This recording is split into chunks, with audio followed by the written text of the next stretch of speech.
हाँ निशा, आपको सबसे पहले हमारी तरफ से बहुत बहुत मुबारक हो कि आपने एक ही साल में एसडीएम है एचसीएस की परीक्षा पास की, उसमें टॉप रैंक हासिल की।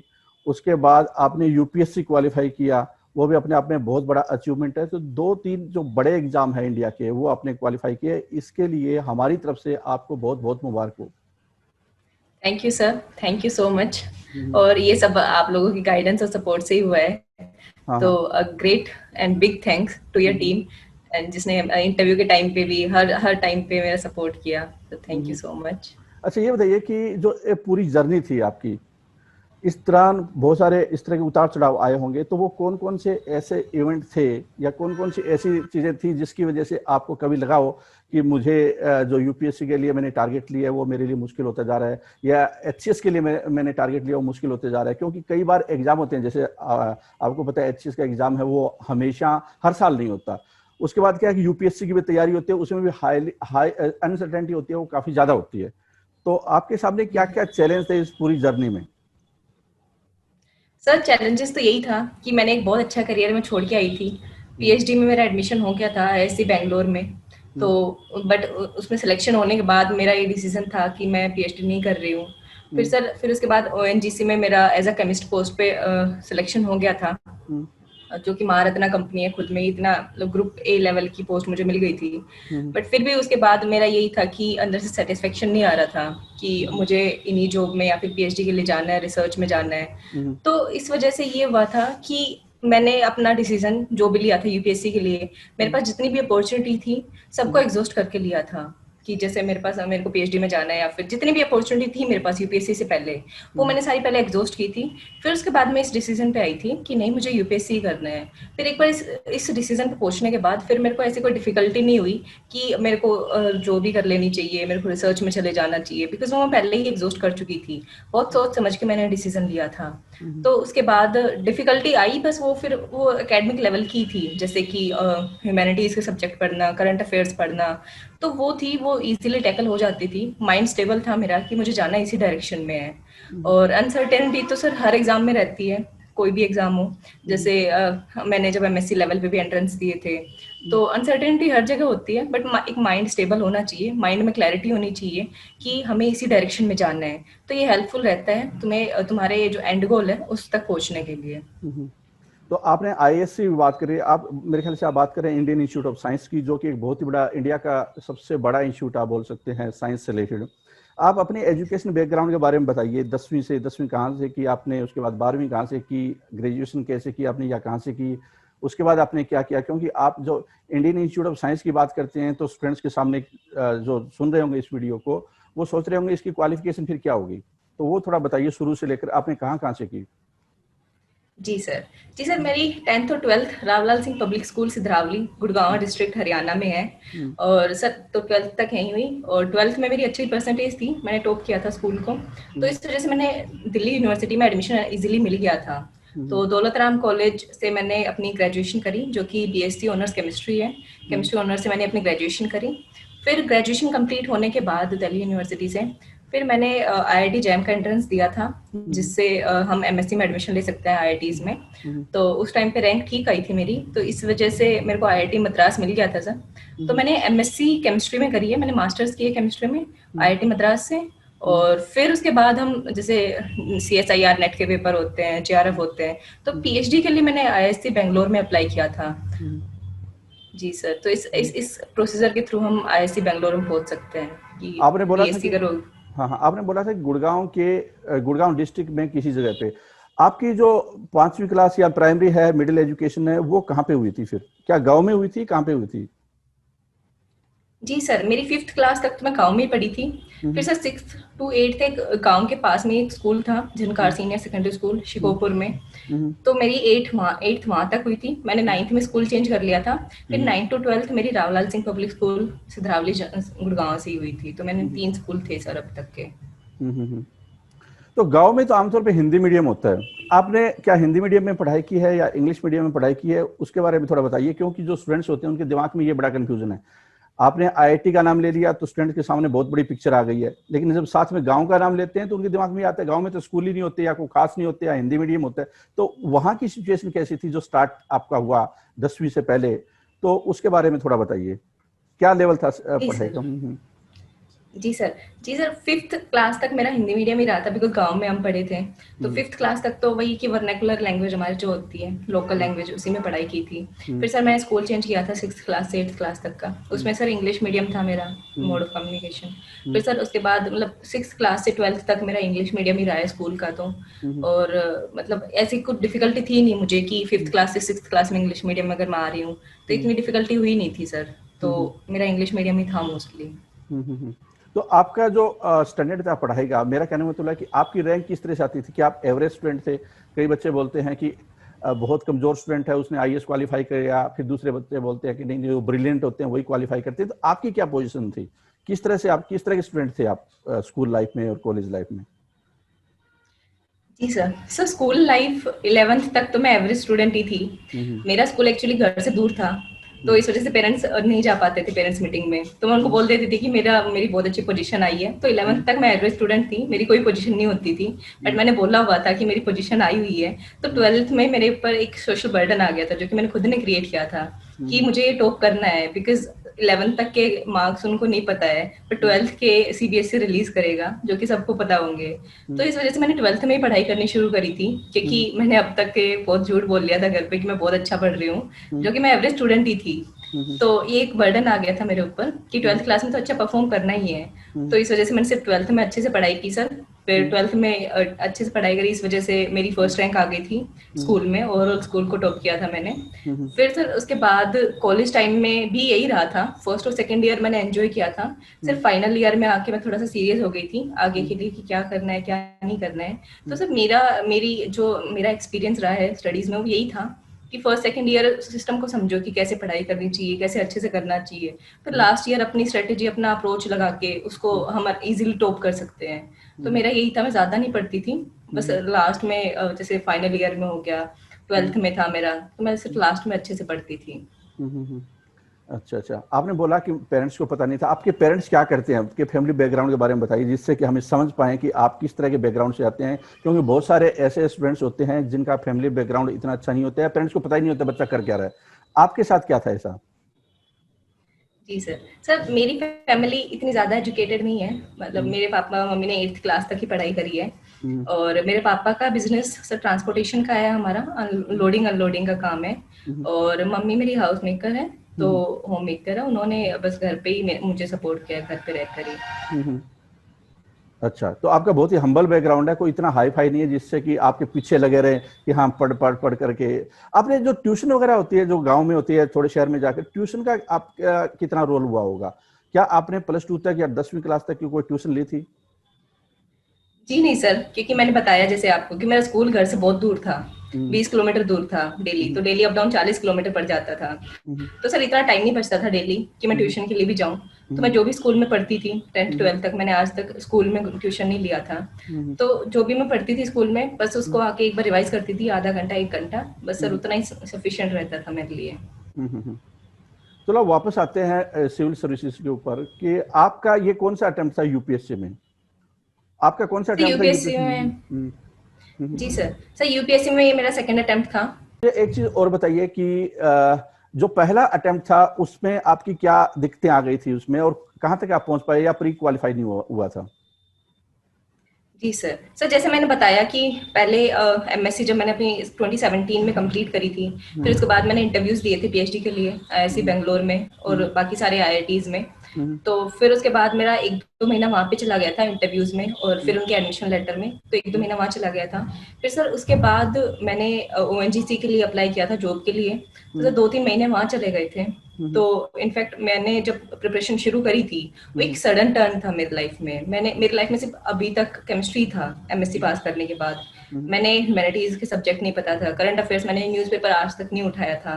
हम्म तो ये था कि सिर्फ 8-9 महीने थे मेरे पास प्री से पहले, मैंने जब डिसीजन लिया था यूपीएससी में करूंगी, हम्म, तो सर ये था कि ह्यूमैनिटीज के सब्जेक्ट पढ़ने में, करंट अफेयर्स पढ़ने में, और एक वही है ना कि गाइडेंस नहीं थी कहीं से कि हम्म, अच्छे से अगर प्रॉपर गाइडेंस हो हम्म, तो अपनी स्ट्रेटेजी बना लो और अपने हिसाब से चलो। तो हम्म। वो नहीं था जिसकी वजह से मेरा सर फर्स्ट अटेम्प्ट में प्रीलिम्स क्वालिफाई नहीं कर पाई थी मैं।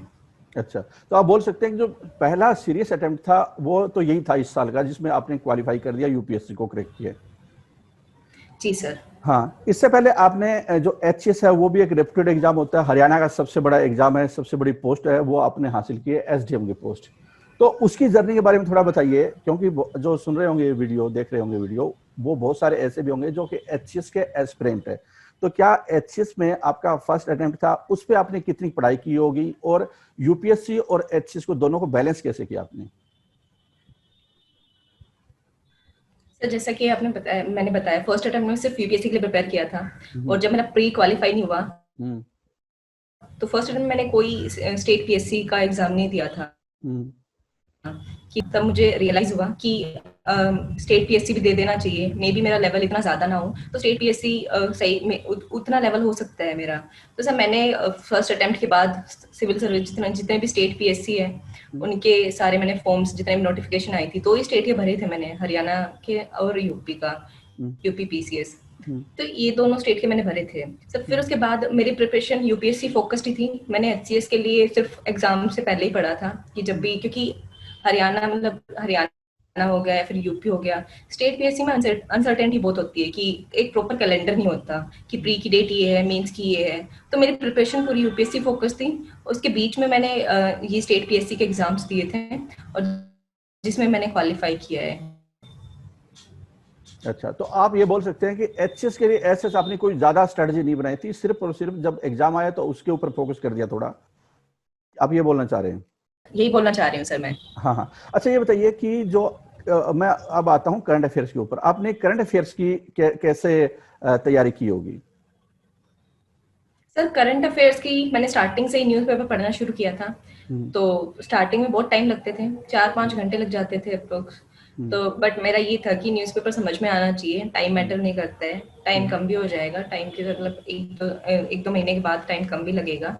हम्म, मैंने सिर्फ उसी पे फोकस किया था कि मैं क्वालिटी पे फोकस करूँ, टाइम हम्म, पे ना। तो मैंने स्टार्टिंग में 2-3 महीने टाइम लगा था मुझे अच्छे से करंट अफेयर समझने के लिए। हम्म, फिर उसके बाद सर मैंने ये स्ट्रेटेजी अपनाई हम्म, थी कि मैं एडिटोरियल अच्छे से पढ़ती थी और एक पता चल गया था कि सेग्रीगेट करना आ गया हम्म, नहीं है, किस पे फोकस करना है, कौन सा आंसर राइटिंग में पॉइंट हम यूज कर सकते हैं। तो न्यूज़पेपर को अपने हिसाब से यूटिलाइज करना आ गया था सर विद टाइम। 3-4 महीने में ये सब आ जाते हैं सर। आपने बोला कि 3-4 महीने में ये सब कुछ आपको आ गया था, या इतना सभी को लगता है? तो आपने कौन से अखबार पढ़ने स्टार्ट कर दिए थे करंट अफेयर्स से रिलेटेड? जी सर। हम्म, सर मुझे मेरे सीनियर्स ने सजेस्ट किया था कि द हिंदू पढ़ लो। बट हम्म, सर मैंने फिर उसके बाद न्यूज़पेपर भी चेंज किया था, द इंडियन एक्सप्रेस लगवाया था, हिंदुस्तान हम्म, टाइम्स था। तो सर मैटर नहीं करता है कि हम कौन सा न्यूज़पेपर पढ़ते हैं, मैटर हम्म, ये करता है कि हम उसको कंटिन्यूटी में पढ़ रहे हैं। कि जैसे द हिंदू ले लिया तो पूरी जर्नी में हम द हिंदू पढ़ेंगे। ऐसे मैंने चेंज नहीं किया था बीच में हम्म, कि आज द हिंदू पढ़ लिया, कल इंडियन एक्सप्रेस पढ़ लिया। तो हम्म, ऐसा नहीं था, मैंने एक ही न्यूज़पेपर को कंटिन्यू रखा था। मे बी हम्म, ये होता है ना कि जैसे एक न्यूज़पेपर आज कोई न्यूज़ कवर कर रहा है तो वो कल ना कर पाए। तो हम्म, ये होता था कि अगर एक ही न्यूज़पेपर रखेंगे तो वो सारे को कवर कर लेगा। तो हमें ये एक ही पे रिलाय कर लेना चाहिए क्योंकि टाइम भी इतना ही। हम्म। अच्छा, आपके साथ टाइम, आप बोल रहे हैं कि टाइम को मैनेज करते हुए। अच्छा, ये बताइए कि मुझे जो प्रीलिम्स का करंट अफेयर्स है, मेंस का करंट अफेयर्स है, हालांकि होता तो मेनली एक ही है, लेकिन आपने जो करंट अफेयर्स पर्सपेक्टिव से करंट प्रीलिम्स और मेंस की कैसे स्ट्रेटजी बनाई थी? जी सर। सर करंट अफेयर्स दोनों में ही बहुत ज़्यादा इंपॉर्टेंट रोल प्ले करता है। 50% ऑफ द एग्जाम हमारा प्रीलिम्स में भी मेंस में भी हमारा करंट नेशनल पार्क कहाँ का है, वाइल्ड लाइफ सेंचुरी कोई आ रही है वो कहाँ की है। तो वन वन लाइन के जो पॉइंट्स होते थे मैं वो फोकस करती थी कि मेरा वो कवर कर लूँ मैं उनको अच्छे से। मेंस के लिए सर मैं एडिटोरियल पे फोकस करती थी कि जैसे हेल्थ के ऊपर कोई सजेशन आ रहे हैं, एजुकेशन के ऊपर कोई सजेशन आ रहे हैं, कोई क्रिटिसाइज कर रहा है गवर्नमेंट पॉलिसीज को। तो सर मेंस के लिए मैं ऐसे न्यूज़पेपर को यूज करती थी। जो आंसर राइटिंग होती है मेंस के लिए, वो आपने कब से स्टार्ट की थी, या आपने कोई ज्यादा फोकस नहीं किया? कितना फोकस किया था आंसर राइटिंग के लिए आपने मेंस पर्सपेक्टिव से? जिसमें भी पूरा पेपर नहीं करती थी कि 20 क्वेश्चन लेके बैठ गई मैं, ये नहीं होता था। मैं 2-3 आंसर डेली लिख लेती थी 3-4 महीने। फिर उसके बाद सर मैंने अपना वो प्रीलिम्स स्पेसिफिक प्रिपरेशन कर दी थी, बिकॉज फर्स्ट अटेम्प्ट मेरा प्री हुआ नहीं था, तो इस वजह से मुझे लगा कि शायद मुझे ज़्यादा ध्यान देना चाहिए प्री के लिए। तो सर मैंने फिर प्री फोकस्ड अपनी तैयारी शुरू कर दी थी। फिर उसके बाद सर प्री क्वालिफाई करने के बाद, प्री का एग्जाम देने के बाद इनफैक्ट मैंने अपना मेंस के लिए दोबारा से आंसर राइटिंग शुरू कर दी थी। तो सर ज़्यादा फोकस करना चाहिए हमें कि प्री देने के बाद हम डेली आंसर लिखें। ऐसा नहीं है कि हमें कि कोई भी टेस्ट सीरीज ज्वाइन कर लेंगे उससे काम चल जाएगा। सर हम डेली खुद भी लिख सकते हैं आंसर और एनालाइज कर सकते हैं खुद को। आप ये बोलना चाह रहे हैं कि इम्पोर्टेंट ये है कि आप लिखो, लिखना बहुत ज्यादा जरूरी है, यह बोलना चाह रहे हैं आप? आपकी आवाज थोड़ी कट रही है क्योंकि इसमें। 3 घंटे का टाइम होता है हमारे पास। हम्म, जी सर, और टाइम मैनेजमेंट बहुत ज़्यादा ज़रूरी होता है, क्वालिटी आंसर्स लिखना बहुत ज़्यादा ज़रूरी होते हैं सर। हम्म, तो इस वजह से लिखना बहुत ज़्यादा ज़रूरी होता है हमारे लिए। अच्छा। अच्छा, आप मुझे बताइए कि ऑप्शनल सब्जेक्ट आपका क्या था? जैसे एचएस में तो आपके टाइम में 2 सब्जेक्ट थे, आज के टाइम में तो 1 सब्जेक्ट है, और यूपीएससी में तो 1 सब्जेक्ट होता है। तो आपके जो यूपीएससी है उसमें कौन सा सब्जेक्ट था? यूपीएससी में मेरा केमिस्ट्री सब्जेक्ट था, क्योंकि मैंने अपनी ग्रेजुएशन और मास्टर्स दोनों केमिस्ट्री में करी है। तो इस हम्म, वजह से मैंने सिलेबस देखा था यूपीएससी का, हम्म, वो मैच करता था जो मैंने अभी तक पढ़ा था। तो सर इस वजह से मैंने अपना ऑप्शनल केमिस्ट्री ही रखा था हम्म। यूपीएससी में भी और एचसीएस में भी। एचएस में दूसरा सब्जेक्ट आपने कौन सा लिया था? सर दूसरा सब्जेक्ट मैंने हिस्ट्री लिया था, हम्म, क्योंकि ये था कि वो जीएस पेपर से बहुत मैच करता था, तो इस वजह हम्म। से मैंने हिस्ट्री लिया था। अच्छा, आपके हिस्ट्री में ज्यादा नंबर आए ऑप्शनल में, या फिर केमिस्ट्री में ज्यादा नंबर आए थे? ये मैं थोड़ा जानना चाह रहा हूँ, क्योंकि बहुत सारे जो स्टूडेंट्स होते हैं उनके दिमाग में भ्रांति होती है कि वो आप बताइए कौन से सब्जेक्ट में आपके ज्यादा नंबर थे ऑप्शनल में? सर मेरे ज़्यादा नंबर केमिस्ट्री में ही थे। अच्छा, केमिस्ट्री में आपके ज्यादा नंबर जी थे, सर, हिस्ट्री में इतने ज्यादा? एचसीएस में। हाँ। हम्म, जी सर, मैं मार्क्स बता रही थी कि हम्म, केमिस्ट्री में मेरे 150 में से 117 नंबर आए थे, जो कि हम्म, हाईएस्ट थे मेरे। हम्म, और हिस्ट्री में मेरे 84 आए थे। हम्म। तो ये डिस्पैरिटी बताती है कि मेरा सिर्फ केमिस्ट्री की तरफ इंक्लिनेशन है। हाँ, कहने का मतलब है कि यूपीएससी के लिए आपको एक ही सब्जेक्ट पढ़ना था, तो आपने हिस्ट्री पे इतना फोकस नहीं किया, क्योंकि आपके तो ऑलरेडी एक सब्जेक्ट था और आपका ज्यादा टारगेट यूपीएससी था। इस वजह से क्या है, हिस्ट्री में शायद आपके कम नंबर हुए होंगे। जी सर, यही रीजन अच्छा, ये था। बताइए कि मुझे यूपीएससी और एचसीएस, क्योंकि आपने दोनों क्वालिफाई किया है, तो आप एक राइट कैंडिडेट है जो बताने के लिए कि दोनों में मेजर फर्क क्या आपको लगा? जी सर। सर यूपीएससी का तो सभी पढ़ते हैं कि पेपर वाइज पढ़ते हैं, जैसे ऐसे के लिए पढ़ लिया, तो ऐसे में अपना आंसर राइटिंग हो गई, जैसे मल्टी डायमेंशनल अप्रोच हमें अपनानी होती है कि सोशल उसका approach, political approach, economical approach, environmental approach, तो सारे अप्रोचेज हमें लिखने होते हैं। फिर उसके बाद जीएस पेपर 1 आता है, जिसमें हिस्ट्री के बारे में, ज्योग्राफी के बारे में हमें लिखना होता है। फिर पॉलिटी में सर इंटरनेशनल अफेयर्स होते हैं हमारे। फिर इसमें हेल्थ और एजुकेशन के बारे में भी पूछते हैं हमसे। फिर पेपर 3 में एनवायरमेंट, इकोनॉमिक्स। तो सर एक प्रॉपरली डिफाइंड सिलेबस है यूपीएससी का, जिसको अगर लाइन वाइज पढ़े और आंसर राइटिंग करे तो इजीली अच्छे से स्कोर कर सकते हैं। बट सर एचसीएस के केस में ऐसा नहीं है। एचसीएस के केस में एक तो हिंदी और इंग्लिश दोनों ही मेरिट में आते हैं, जो कि यूपीएससी में ऑप्शनल होते हैं, मतलब क्वालिफाइंग होते हैं वहाँ पे बस, कि सिर्फ उनको उनमें 30% हमें मार्क्स चाहिए होते हैं, बस इतना ही क्वालिफाई है। बट इसमें हमारा 1/3 हमारा जो मार्क्स होते हैं 600 मार्क्स के होते हैं, तो जिसमें से 200 नंबर की हमारी हिंदी और इंग्लिश होती है। तो ये एक ये डिफरेंस था कि हिंदी इंग्लिश को अच्छे से पढ़ना पड़ेगा। तो सर मैंने इसमें क्या किया था कि एचसीएस की साइट पे प्रीवियस ईयर क्वेश्चंस अवेलेबल थे, हिंदी और इंग्लिश दोनों के। फिर सर मैंने उन क्वेश्चंस को अपने आप से सोल्व किया, जैसे विलोम शब्द थे, वहाँ के सारे विलोम शब्द मैंने कर लिए थे। और क्वेश्चंस के जो थे एचसीएस का, उनसे एक रफ आइडिया मिल गया था कि हिंदी और इंग्लिश का पेपर कैसे आएगा। तो सर मैंने अपना जो स्ट्रेटेजी थी, दो मैंने 1 वीक पहले ही बनाई थी इस मेंस के लिए, बट फिर भी वो अच्छे से इम्प्लीमेंट कर पाई मैं कि प्रीवियस ईयर के क्वेश्चंस में सारे कर लूँ। और फिर उसके बाद मैंने जीएस का था, जैसे हरियाणा में जीएस में 80% और 90% जो क्वेश्चन होते हैं वो करंट अफेयर से होते हैं। और उस टाइम पे सर मैं करंट अफेयर्स से बहुत अच्छे से किया हुआ था मैंने कवर, क्योंकि मैं यूपीएससी ऑप्शनल के लिए भी पढ़ रही थी, जो हमारे जीएस पेपर्स होते हैं उनके लिए भी पढ़ रही थी। तो करंट अफेयर्स मैंने बहुत अच्छे से कवर किए थे। तो ये सब हेल्पफुल रहते हैं सर, क्योंकि हर एग्जाम की अलग से स्ट्रेटेजी होती है और हर इंसान की अपनी स्ट्रेटेजी होती है। तो मैंने अपने हिसाब से स्ट्रेटेजी बनाई थी। हिंदी इंग्लिश ही थोड़ा सा डिफरेंट रहता है, क्योंकि अब तो एचसीएस ने भी कर दिया है, एचपीएससी ने भी ये बोल दिया है कि एक ही ऑप्शन रहेगा। तो हिंदी इंग्लिश तो रहेंगे सर, ये हमें थोड़ा सा पहले से शुरू कर देना चाहिए। मेरा ये था कि मैंने बहुत लेट से शुरू किया था, 1 हफ्ते पहले ही। तो वो थोड़ा सा था कि मेरे मार्क्स शायद हिंदी इंग्लिश में इस वजह से कम रहे। अदरवाइज अच्छा स्कोर कोई भी कर सकता है, अगर कोई 10-15 दिन पहले अपनी अच्छे से स्ट्रेटेजी बना ले, बहुत अच्छे से कर सकता है सर। ये बोल रहा था कि एक होता है एसडीएम जो हरियाणा की सबसे बड़ी पोस्ट है, और आप बोल सकते हैं कि आपको हरियाणा ही मिला है। एसडीएम के लिए तो ऑब्वियसली हरियाणा में रहना और हरियाणा से बिलोंग करते हो। तो कई जो स्टूडेंट्स होते हैं ये सोचते हैं कि मुझे जाना ही नहीं है बाहर। दूसरा क्या है कि आपके पास यूपीएससी भी ऑप्शन है, क्योंकि आपने यूपीएससी भी क्वालिफाई किया है। ठीक है, तो उसमें क्या है कि ऑल इंडिया में आपकी कहीं भी पोस्टिंग हो सकती है। इन दोनों में आप कौन सा प्रेफरेंस देना चाहते हो? इन दोनों के प्रति आपकी क्या सोच है?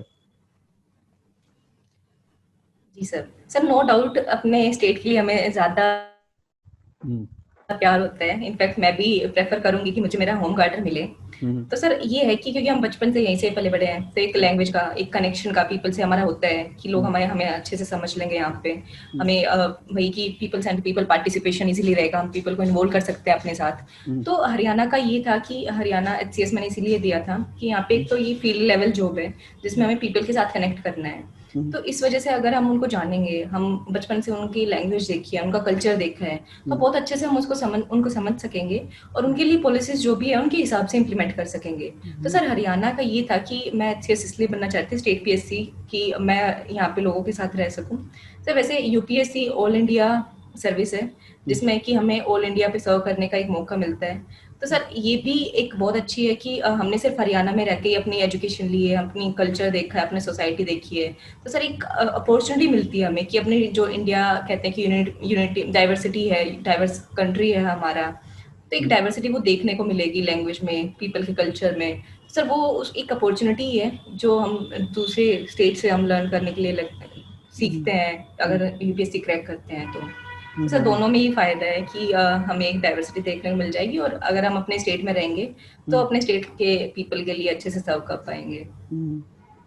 अगर मैं पूछूं कि 3-4 वो मिस्टेक आपने कौन सी की होगी, अगर आपने की है तो, जो आपकी जर्नी में, यूपीएससी की जर्नी में, एचएस की जर्नी में, जो आपको लगता है कि आपने वो मिस्टेक अगर नहीं की होती तो आपके लिए और ज्यादा बेटर होता चीज, या किसी दूसरे को नहीं करनी चाहिए? अगर कोई लड़की तैयारी कर रही है या कोई लड़का तैयार कर रहा है, उसको उन चीजों पे ज्यादा ध्यान देने की आवश्यकता है। जी सर। सर ये होता था कि कुछ गलतियाँ हैं मेरी जो मैंने सेकंड अटेम्प्ट में इम्प्रूव करी थी। फर्स्ट अटेम्प्ट में बहुत सारी गलतियाँ करी थी मैंने। हम्म, जैसे कि मैंने रिसोर्सेज मेरे थे ही नहीं कुछ भी। हिस्ट्री हम्म, के लिए कभी कोई बुक उठा लेती थी और ज्योग्राफी के लिए कभी कोई बुक उठा लेती थी। हम्म, तो एक प्रॉपर था नहीं कि मेरा अच्छा ये बुक से मैंने ये वाला पार्ट किया है तो इसको बाद में रिवाइज करना। तो हम्म, ऐसा कुछ नहीं था। मैंने बहुत सारे सोर्सेज यूज़ करे थे अपने फर्स्ट अटेम्प्ट में, जो कि मेरी बहुत बड़ी गलती थी। इस वजह से मुझे कुछ याद नहीं आ रहा था एग्जाम में। और सर सेकंड मेरी गलती थी कि सर मैं करंट अफेयर्स के लिए भी यही करती थी। मैं न्यूज़पेपर पे ज़्यादा ध्यान ना देके मैगजीन्स पे ज़्यादा ध्यान देती थी कि मैगजीन्स में सब कवर किया हुआ होता है, या फिर मतलब वहाँ पे अच्छे से वो होलिस्टिकली कवर करते हैं, न्यूज़पेपर में होलिस्टिकली कवर नहीं करते हैं। तो सर दूसरी मिस्टेक यही थी कि मैं मैगजीन पे ज़्यादा फोकस कर रही थी।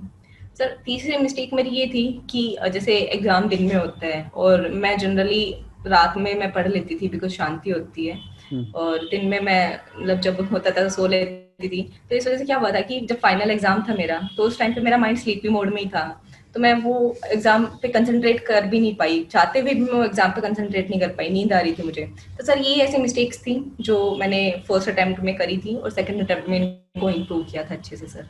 हम्म, अच्छा अच्छा, तो ये आपने 2-3 चीजें बहुत इंटरेस्टिंग बताई कि जो बायोलॉजिकल क्लॉक है आपकी, वो एक बहुत रियलिस्टिक होने की जरूरत होती है, एग्जाम के साथ वो उसका कोऑर्डिनेशन होना बहुत जरूरी है। तो ये आपने बहुत ही, जी मुझे सर। लगता है कि एक इंटरेस्टिंग सी बात बताई है आपने।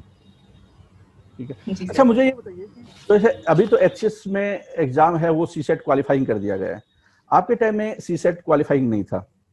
ठीक है, जी तो सर। आपको आपने जीएस के साथ में और सी सेट के साथ में कोऑर्डिनेशन कैसे बनाया होगा? किसमें ज्यादा स्कोर अच्छा था, या सी सेट की अलग से तैयारी करनी पड़ी? जी सर। सर मेरा स्कोर जीएस में अच्छा था बिकॉज़ मैं लास्ट 1 ईयर से यूपीएससी की प्रिपरेशन कर रही थी। और सर मेरा मैथ्स मैंने 12th में ही छोड़ दिया था। सी सेट बेसिकली मैथ्स पे ज़्यादा फोकस करता है कि मैथ्स के क्वेश्चंस हो गए, फॉर्मूला बेस्ड क्वेश्चंस। तो सर सी सेट का मैंने ये किया था कि एक आर के शर्मा, पता नहीं आर एस शर्मा नाम की बुक आती है, उसमें जो जो टॉपिक्स कवर किए थे सिलेबस में मेंशन थे सी सेट के, तो वो मैंने वहाँ से किए थे। फिर उसके बाद सर मैंने यूपीएससी के जो सी सेट के क्वेश्चंस आते हैं ना प्रीवियस ईयर के, शायद 10-12 साल के थे, वो मैंने डेली लगा के गई थी। एक हफ्ता पहले मैंने प्रिपरेशन शुरू करी थी सी सेट की, तो वो क्वेश्चंस मैंने लगाए थे। और सर जो हमारे कॉम्प्रिहेंसिव क्वेश्चंस आते हैं, जैसे पैरा बेस्ड क्वेश्चंस है, पैसेज बेस्ड क्वेश्चंस है, तो सर इसमें मैंने मेरा जो न्यूज़पेपर रीडिंग थी जो मैंने सेकंड अटेम्प्ट में अच्छे से शुरू करी थी, उसने कहीं ना कहीं हेल्पफुल रहा था मेरे लिए। तो और सर मेरा ये था कि मैं जीएस में, क्योंकि सी सेट पे मेरी कमांड नहीं थी बट जीएस पे मेरी कमांड थी, तो मैंने 96 क्वेश्चन अटेम्प्ट करे थे आउट ऑफ 100 जीएस में, और मेरे मोस्टली क्वेश्चन सही थे, 85-86 क्वेश्चन सही थे। तो सर मुझे लगता है कि कहीं ना कहीं मेरे जीएस स्कोर ने काफ़ी अच्छा इम्प्रूव किया है मेरे फिल्म्स के मार्क्स को। और सी सेट पे सर मेरा इतना ज़्यादा गंदा नहीं हुआ था, बिकॉज एक हफ्ते पहले मैंने अपने हिसाब से स्ट्रेटेजी बना ली थी, सारे फॉर्मूलाज रिवाइज कर लिए थे, पैसेज बेस्ड क्वेश्चंस मैंने पहले क्वेश्चंस पढ़ के फिर पैसेज पे जाती थी, और फिर उसके बाद रीजनिंग भी मैंने सर एक हफ्ते पहले बहुत अच्छे से शुरू कर दी थी। तो सारे क्वेश्चंस मैंने सी सेट बेस्ड किए थे एक हफ्ते पहले, ताकि एक फ्लो बना रहे मेरा बिल्कुल है वो, कि हाथ में लगे ही ना कि मैंने ये क्वेश्चन पहले किया ही नहीं है। टाइम का इशू आया था सर सी सेट में, कि बिकॉज वो 2 घंटे में वो पूरा पेपर हो नहीं पाया था, बट सर मुझसे जितने क्वेश्चन हुए थे वो मेरे सारे ही सही थे। शायद 60 के आसपास मैं क्वेश्चन कर पाई थी, बट मेरे मोस्टली क्वेश्चन सही थे उस टाइम पे। तो मुझे लगता है कि मेरी जो एक्यूरेसी है सी सेट में वो ज़्यादा अच्छी थी। अच्छा, तो मुझे लगता है कि जो ज्यादातर स्टूडेंट है वो सी सेट को बहुत ज्यादा उसमें अच्छा स्कोर लेकर, और जीएस में इतना अच्छा स्कोर नहीं होता, उसके आधार पे क्वालिफाई कर लेते हैं। लेकिन आपने क्या है कि जीएस, क्योंकि यूपीएससी की तैयारी कर रहे थे, जीएस पे आपका फोकस था, वो आपको फिर मेंस में भी मदद मिली होगी, जिसकी वजह से मेंस भी आपको क्वालिफाई करने में आपको कोई दिक्कत नहीं आई होगी। आपने दोनों का इंटरव्यू दिया, यूपीएससी का इंटरव्यू दिया और उससे पहले आपने एचएस का इंटरव्यू दिया। इन दोनों के इंटरव्यू में क्या फर्क लगा आपको? पहले बात तो ये बताइए कि बोर्ड में कितने कितने मेंबर्स थे दोनों के जब आपका इंटरव्यू ले रहे थे? सर इंटरव्यू में सच बताऊं तो मुझे कोई डिफरेंस नहीं लगा, बिकॉज सेम वही था कि एक चेयरपर्सन होते थे, 4 मेंबर होते थे, और सर वही की डेप्थ बेस्ड क्वेश्चन पूछते थे, फिर हमारे ऑप्शनल पे क्वेश्चन पूछते थे, फिर हमारा मतलब जो भी करंट अफेयर्स पे चल रहा है नेशनली इंटरनेशनली सब वो पूछते थे। और हरियाणा का ये था सर, बट इस केस में मैं भी लकी थी, उन्होंने हरियाणा के बारे में मुझसे ज्यादा नहीं पूछा था, नेशनल इवेंट्स के बारे में ज्यादा पूछा था। तो सर मुझे ज्यादा डिफरेंस लगा नहीं, मतलब एचसीएस का मुझे यूपीएससी लेवल का ही लगा। बहुत अच्छा इंटरव्यू हुआ था सर, बहुत क्वालिटी क्वेश्चंस पूछे गए थे इंटरव्यू में। आपसे एक अलग इंटरव्यू में लेना चाहूंगा दोनों के इंटरव्यू के बारे में, कि एचएस में क्या पूछा गया, ताकि बच्चे जो तैयारी कर रहे हैं उनको एक ज्यादा आइडिया मिल जाए। वरना क्या होता है कि एक दिमाग में मैसेज आता है कि उसका वो बेचारा क्या है कि इंटरव्यू में रह गया, क्या इंटरव्यू में रह गया वो ज्यादा इंपॉर्टेंट है, या मेंस में ही स्कोर कम आया वो ज्यादा मुद्दा है? तो इसके ऊपर आपका स्कोर था, आपका जो इंटरव्यू में मार्क्स लगे हैं वो कितने के लगे होंगे, आप एचएस के बता सकते हैं? सर 75 में से मेरे 45 मार्क्स लगे हैं, मतलब एवरेज के हिसाब से ही है। पर मेरा वो था कि मेरी मेडिकल कंडीशन उस दिन ना तो अच्छी थी सर, मैं 15 दिन से बीमार थी और 10 दिन से मैं हॉस्पिटलाइज्ड थी। एक दिन पहले ही मैं डिस्चार्ज हुई थी, तो सर ये मेरी हेल्थ इश्यूज रहे थे, इस वजह से मेरे इंटरव्यू में मार्क्स कम लगे थे। अदरवाइज ऐसा कुछ भी नहीं है कि मेरी परफॉर्मेंस अच्छी नहीं थी सर, मेरी कुछ हेल्थ की लेक्यूनास रह गए थे मेरी तरफ से, मैं हेल्थ पे ध्यान नहीं दे पाई थी अपना, तो इस वजह से मेरे मार्क्स कम रहे थे। अदरवाइज सर मार्क्स एचपीएससी ने बहुत, मतलब इंसान के कैलिबर के हिसाब से दिए हैं, जो भी हमारा एस्पिरेंट था उसके कैलिबर के हिसाब से उन्होंने मार्क्स दिए हैं। आप ये बोल रहे हैं कि मेडिकल हालात ठीक नहीं थी, तो उस टाइम में बोर्ड में भी आपको जो एक प्रॉपर जो माइंडसेट होता है उसके अनुसार आप नहीं जा पाए, जिसकी वजह से फिर भी एक 45 स्कोर है, मुझे लगता है जो मैंने एनालाइज किया है वो अबो एवरेज है, इनफैक्ट गुड के हिसाब से बोलूंगा, क्योंकि एवरेज है वो लगभग 41-42 के आसपास है, तो 45 है अबो एवरेज है। तो मैंने सारा एनालिसिस करने के बाद भी ये बता रहा हूँ आपको। आपका एचएस का इंटरव्यू कितनी देर चला होगा और आईएएस का इंटरव्यू कितनी देर चला होगा? सर दोनों ही सेम टाइम चले हैं, 35 मिनट्स लगे थे मेरे। इसमें भी एचसीएस का इंटरव्यू जब था मेरा, तब भी मेरे 35 मिनट्स लगे थे, मैंने टाइम नोट किया था। और जब मेरा यूपीएससी का दिया था मैंने, तो उसमें भी 35 मिनट्स ही लगे हैं, तो टाइमिंग मेरा सेम ही था कि 35 मिनट्स। अच्छा, जब आप अपनी केमिस्ट्री के पर्सपेक्टिव से तैयारी कर रहे थे या उस जॉब में फोकस कर रहे थे, दूसरी तरफ आपने एकदम से गेयर चेंज कर दिया और फिर आपने सिविल सर्विसेज की तरफ ध्यान दे दिया, तो इसमें बहुत सारे आपके रिश्तेदार भी होंगे, फ्रेंड भी होंगे या घर वाले भी होंगे जो एकदम से भौचंक के रह गए होंगे। उन्होंने सोचा होगा ये लड़की क्या करना चाहती है या क्या कर रही है। तो आपके सामने कोई चैलेंज आया जिन्होंने उन्होंने टोकना स्टार्ट किया कि इस लड़की की शादी कर दो, या इस तरह की चीजें आपके सामने आनी स्टार्ट हो गई हो?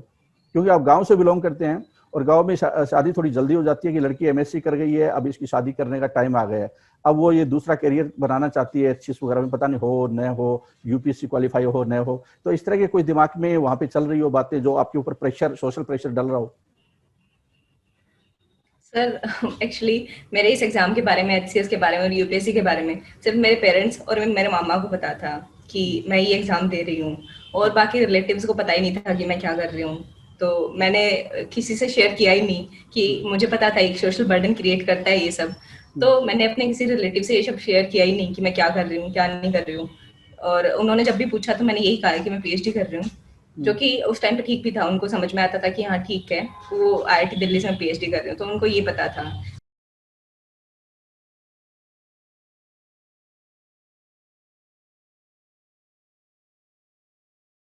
उनको शेयर नहीं किया। फिर सर रही बात शादी की, सर वो तो हमेशा से ही रहा है, 12th के बाद ही शुरू हो गया था कि शादी कर देते हैं, रिलेटिव्स का तो इनफैक्ट जो नेबर्स थे हमारे वो भी कहते थे।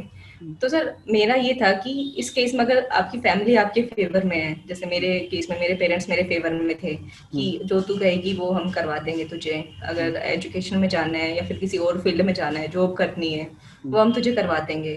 तो सर ये क्या, अगर फैमिली अपने फेवर में है ना, तो फिर उसके बाद डर नहीं लगता कि लोग क्या कहेंगे, शादी करवा दे देंगे, तो एक टेंशन नहीं रहता है कि अब रिश्तेदार आ जाएंगे, रिश्ते लेके आएंगे। तो वो वाला केस नहीं था, बिकॉज मेरे पेरेंट्स मेरे फेवर में थे। अच्छा, तो कहने का मतलब है कि आपने जो अपनी स्ट्रेटजी बनाकर और जो रिश्तेदार है जहां पे लग रहा था आपको कि ये प्रेशर क्रिएट ज्यादा करेंगे, उनसे अपने आप को बचाने की कोशिश की, और अप्रोच आपने ज्यादातर इस ढंग से रखी कि सोशल भी एक बर्डन हो सकता है, सोशल बर्डन भी जो आपको तंग कर सकता है, तो उसको आपने बहुत अच्छे तरीके से हैंडल करने की कोशिश की, जी मुझे सर, लगता है। जी सर, मैंने अच्छा, शेयर जब ही नहीं किए हाँ, सब। तो जब आपका एचएस का रिजल्ट आया और पता चला कि लड़की एसडीएम बन गई है, एसडीएम का मतलब कि एग्जीक्यूटिव बन गई है और वो टॉप में आई है, और ऐसे ही जब यूपीएससी का रिजल्ट आया कि ये लड़की अब यूपीएससी में भारत सरकार की एक बहुत बड़ी ऑफिसर बन गई है, आईपीएस बन गई है या आईआरएस बन गई है, उस रेंज पे जो दोनों की प्रतिक्रिया थी वो क्या थी आपके जो जान पहचान वालों की, स्पेशली रिश्तेदारों की, फ्रेंड्स की? क्या उन्होंने सोचा था कभी कि ये लड़की इस दिशा में सक्सेस होगी?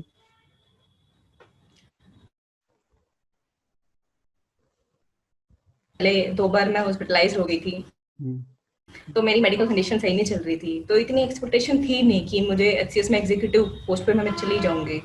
तो सर ये था कि एक्सपेक्टेशन मेरी खुद से भी नहीं थी इतनी, पेरेंट्स की तो मैं बाद में कहूंगी, क्योंकि मैं मेरे हिसाब से ना तो इंटरव्यू गया था और मेंस भी मेरे हिसाब से उतना अच्छा नहीं गया था जितना मैं कर सकती थी।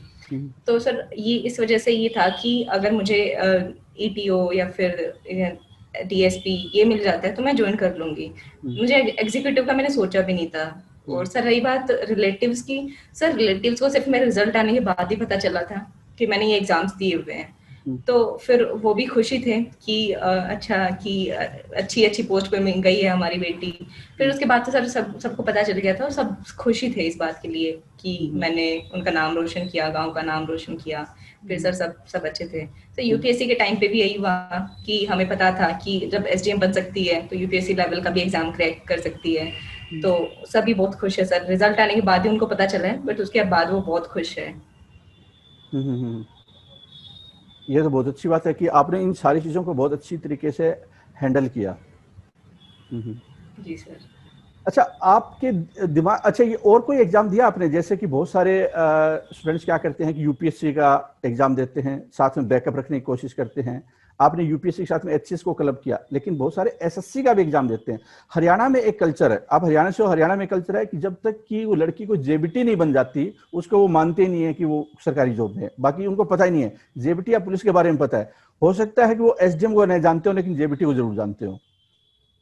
जी सर। ठीक है, सर ये तो मैं आपने कहूंगी कोई कि एग्जाम दिया? लैक ऑफ, हाँ जी सर, सर जेबीटी का ये है कि लैक ऑफ अवेयरनेस है कि लोगों को बस इतना ही पता है कि गवर्नमेंट जॉब जाने के लिए जेबीटी या फिर बीएड, क्योंकि हमारे हरियाणा में मैंने ये देखा है कि सिर्फ 2-3 पोस्ट ही मानते हैं जो लड़कियों के लिए सुटेबल है, टीचर की और एक बैंक की। तो इस वजह से जेबीटी और बीएड को इसलिए कहते हैं कि टीचिंग लाइन में चली जाएगी। तो सर इस वजह से ये सब ज्यादा होता है कि जेबीटी की तरफ अगर लड़की गई तो गवर्नमेंट जॉब में चली जाएगी, गवर्नमेंट में जो लोअर लेवल की क्लासेस होती है उनको पढ़ा देंगे। सर टीचिंग का हमेशा से प्रेफरेंस रहा है हमारी सोसाइटी में कि लड़की टीचर बने, तो इस वजह से जेबीटी पे रहा है। और सर मेरा रहा दूसरे एग्जाम्स। सर मैंने सिविल सर्विसेज के अलावा कोई भी एग्जाम नहीं दिया था। मैंने पहले भी बताया कि मैंने अपने सारे ऑप्शंस एग्जॉस्ट कर चुकी थी मैं पहले, कि मेरी रुचि किस डायरेक्शन में है। तो मेरा था ही नहीं, मैंने ओएनजीसी को भी छोड़ा था, मैंने आईआईएससी बेंगलोर को भी छोड़ा था कि ये मेरे लेवल का, मतलब मैं इसके लेवल की नहीं हूँ, मैं रिसर्च नहीं कर सकती आगे। तो ये था कि मैंने अपना जो इंटरेस्ट है वो फाइंड आउट कर लिया था कि मेरा इंटरेस्ट सिविल सर्विसेज में है। तो यूपीएससी के साथ साथ मैंने हरियाणा और यूपी, ये 2 स्टेट ऐसे थे जिनका स्टेट पीएससी मैंने दिया था। इसके अलावा सर मैंने कोई एग्जाम नहीं दिए थे।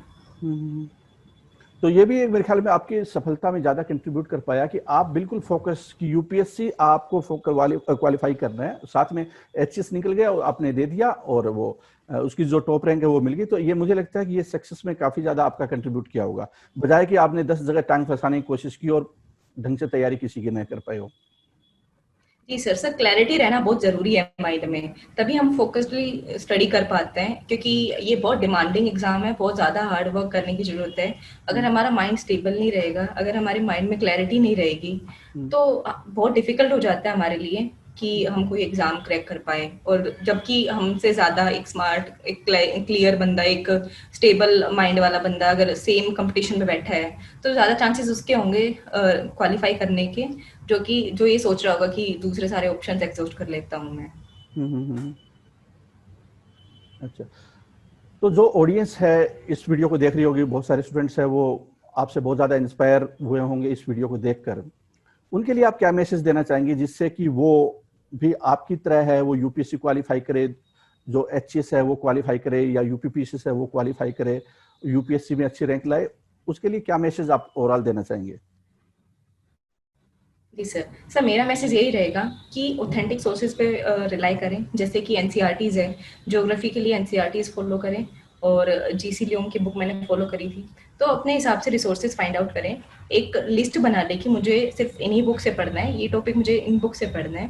फिर उसके बाद सर नोट्स बना लें अपने, अगर पूरी बुक नहीं पढ़ी जा रही है तो अपने खुद के नोट्स बना लें, फिर उनको रिवाइज करें। तो एक रिवीजन सबसे ज़्यादा ज़रूरी है। सर दूसरा पॉइंट मैं इनको बताऊंगी कि टेस्ट सीरीज करना बहुत ज़्यादा ज़रूरी है। जैसे प्रीलिम्स के लिए हमें कॉन्फिडेंस तब तक नहीं आता जब तक हम अच्छे से टेस्ट सीरीज ज्वाइन नहीं कर लेते, या फिर हम खुद से एनालाइज नहीं कर लेते कि हम स्टैंड कहाँ करते हैं।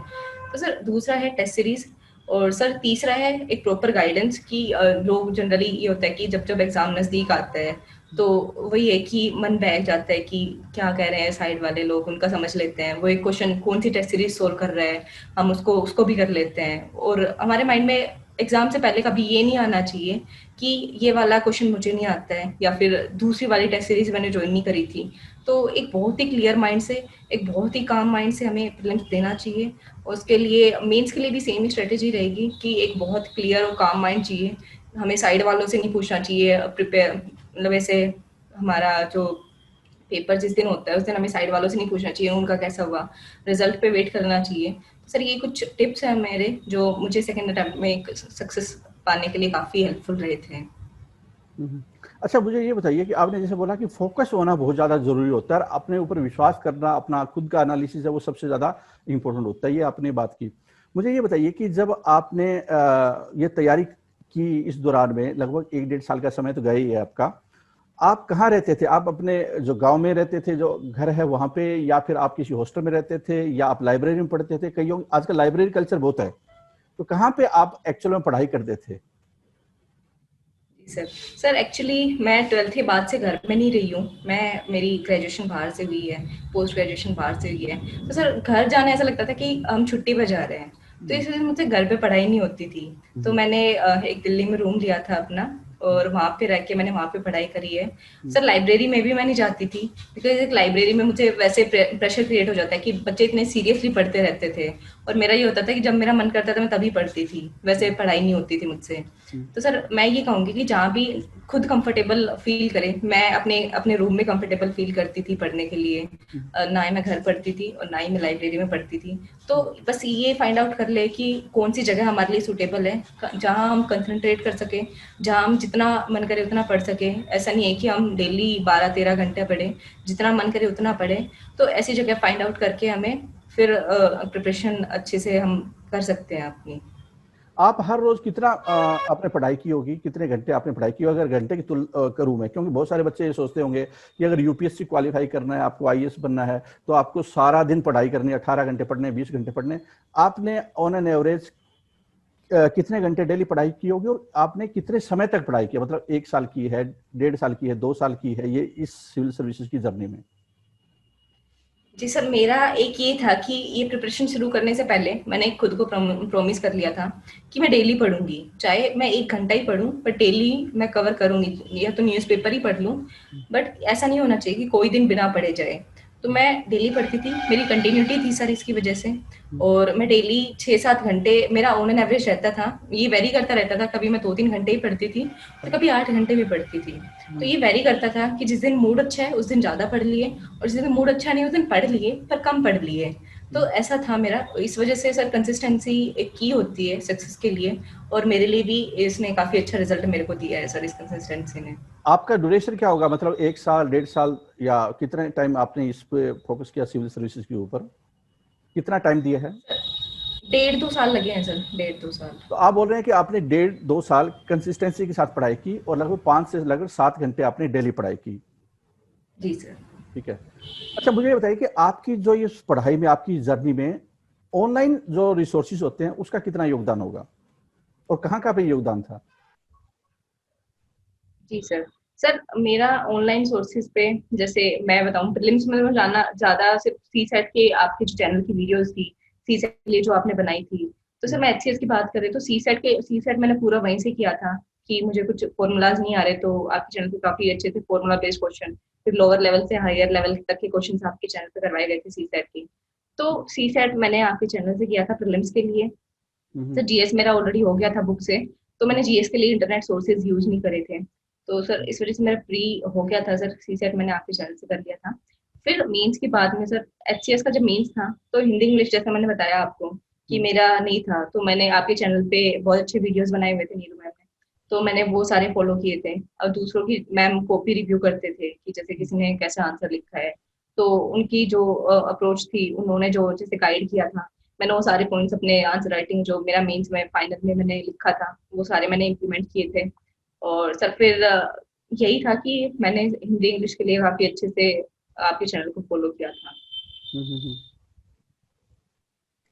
तो आप क्या है कि आपने दोनों को क्लब किया, ऑनलाइन रिसोर्सेज को भी किया, और आपने किताबों को या जो ट्रेडिशनल स्टडी होती है उसको, आपने दोनों को मिक्स किया जी सर। अपने सफलता में। आपने इंटरव्यू जो दिए थे मौके, वो क्या कितने मौके दिए होंगे, और इंटरव्यू की तैयारी आपने कैसे की होगी? सर एचसीएस के लिए तो मैंने सिर्फ एक ही इंटरव्यू दिया था, वो भी आपके साथ फोन पे। ना तो कुछ वीडियो कॉल हो पाई मुझसे क्योंकि मैं बीमार थी उस टाइम पे। सिर्फ एक बार फोन कॉल ही किया था आपने मुझे, क्योंकि मैंने डैफ भेजा था आपको। फिर उसके बाद सर एचसीएस में तो सिर्फ एक ही दिया था। और जब यूपीएससी था सर, उस टाइम पे मेरी ट्रेनिंग शुरू हो गई थी एचसीएस की। और जब रिजल्ट आया था और जब मेरा इंटरव्यू था, रफली 1 महीने का ही टाइम था। और हमारा ट्रेनिंग शेड्यूल थोड़ा सा हेक्टिक होता था, सुबह से शाम तक हम वही रहते थे। तो इस वजह से किसी भी ज्यादा मॉक इंटरव्यू में अटेंड नहीं कर पाई थी। 2 या 3 मैंने दिए थे, और जिसमें से 2 तो आपने लिए थे मुझसे फोन पे। तो सर यही था कि मैं मेरे टाइम की पॉजिटिव की वजह से मैं ज्यादा मॉक इंटरव्यू नहीं दे पाई थी। तो मुझे लगता है कि आपने जितना पॉसिबल हो सकता है ऑनलाइन रिसोर्सेज को आपने स्टडी में क्लब किया, और जहां जहां आपको लगा कि मुझे टाइम सूट नहीं कर रहा है, या क्योंकि मुझे याद है आपका जब एचएस का मैं इंटरव्यू ले रहा था, आपकी तबीयत बहुत ही ज्यादा डाउन थी, मुझे ऐसा लग रहा था ये लड़की जाएगी नहीं इंटरव्यू देने के लिए, क्योंकि हालात इस तरह के नहीं थे कि वो इंटरव्यू के लिए आप जाओ। लेकिन फिर भी क्या है कि कहीं ना कहीं आपने हिम्मत की और उस तक पहुंचकर और एकदम क्वालिफाई कर लिया, तो ये भी एक अचीवमेंट है।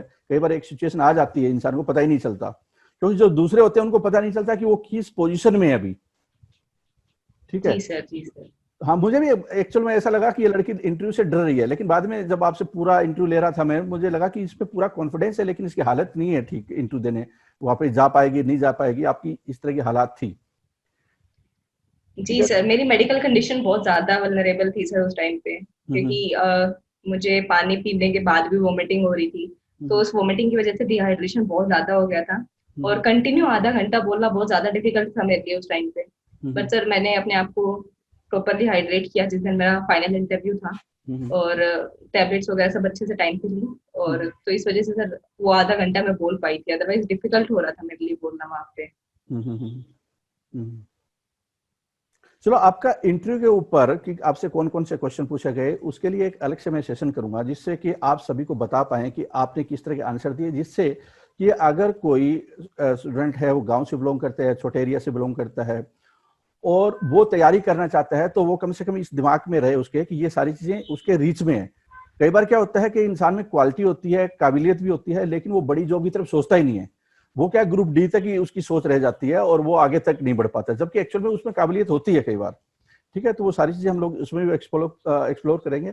इस पर्टिकुलर जो सेशन में जो आपने पार्टिसिपेट किया है, इसके लिए आपका बहुत शुक्रिया, क्योंकि आपने हमारे स्टूडेंट्स को जो इस वीडियो को देख रहे होंगे, जो आपसे इनपुट्स लेना चाह रहे होंगे, उसके लिए आपने बहुत ही शानदार काम किया है ये। और मैं ये चाहूंगा कि आप थोड़ा सा आप ये केमिस्ट्री के ऊपर, क्योंकि कई बार हमारे पास फोन आते हैं, ईमेल भी आती है, केमिस्ट्री के ऊपर और थोड़ा बता दीजिए कि आपने केमिस्ट्री की तैयारी कैसे की आपने। ठीक है, आपका एक बैकग्राउंड था, तो इसके लिए आपने क्या नोट्स बनाए और किस तरह के आपने उसकी तैयारी की, थोड़ा सा उसके ऊपर 1 से 1 मिनट के में आप उसको समराइज कर दीजिए। Okay sir. सर, अब मैं ये कह रही थी कि मेरा दोनों में अलग अप्रोच थी। एचसीएस के लिए सिर्फ एक ही पेपर होते हैं, और यूपीएससी में 2 पेपर होते हैं केमिस्ट्री के। तो सर, मैंने एचसीएस के लिए सिलेबस उठाया था, उसके एक एक टर्म को मैंने नोट्स बनाए थे उनके, और फिर उनके प्रीवियस ईयर क्वेश्चन जो कि एचपीएससी की साइट पे अवेलेबल है, 5-6 साल के अवेलेबल थे सर। तो मैंने उनके सारों के आंसर्स खुद से लिखे थे, हाथ से लिखे थे, ताकि एक एनवायरमेंट हो जाए मेरे पास एग्जाम का, और वहाँ पे मुझे ज्यादा टेंशन हो ना कि मुझे ये चीज याद नहीं आ रही है। तो एचएस में मैंने ये स्ट्रेटजी फॉलो की थी। तो यूपीएससी में भी मैंने सेम ही किया था, कि जो मेरे 2 पेपर है अलग अलग, मैंने उनके सिलेबस की टर्म्स को उठाया था, उनके खुद के नोट्स बनाए थे। फिर उसके बाद मैंने उनको बार बार रिवाइज भी किया था, और जो प्रीवियस ईयर के क्वेश्चन थे वो भी मैंने कवर किए थे सर। तो आपका बेसिकली क्या है कि 2-3 चीजों पे ज्यादा फोकस रहा, कि ए कि आपने नोट्स बना लिए, जो सिलेबस को देखकर आपने कि क्या सिलेबस है उसके नोट्स बना लिए। उसके बाद प्रीवियस ईयर के जो भी 5-6 साल या 5-6 टाइम के पीछे के आपने वो पेपर उठाए और उनको क्वेश्चन को लिखा, जिससे कि आपको आइडिया हो जाए कि 3 घंटे में कितना लिखा जा सकता है या कितना नहीं लिखा जा सकता है। ठीक है, कितने वर्ड्स में लिखना चाहिए तो आप पेपर कंप्लीट कर पाएंगे, या कहाँ पे आपको दिक्कत आ सकती है। तो ये सारी स्ट्रेटजी आपने केमिस्ट्री के एस्पेक्ट से बनाने की कोशिश की। ठीक है, जो आपको मुझे लगता है कि दोनों में ही रिवार्ड मिला, केमिस्ट्री में भी अच्छा स्कोर आया होगा यूपीएससी में, और इसमें तो आया ही आपने बताया। ठीक है, जी तो सर। इस वीडियो में आपने पार्टिसिपेट किए, इसके लिए आपका बहुत बहुत धन्यवाद, और मैं उम्मीद करता हूं कि इससे स्टूडेंट से कुछ न कुछ उनको सीखने को मिला होगा। जी sir, thank you so much sir. Okay.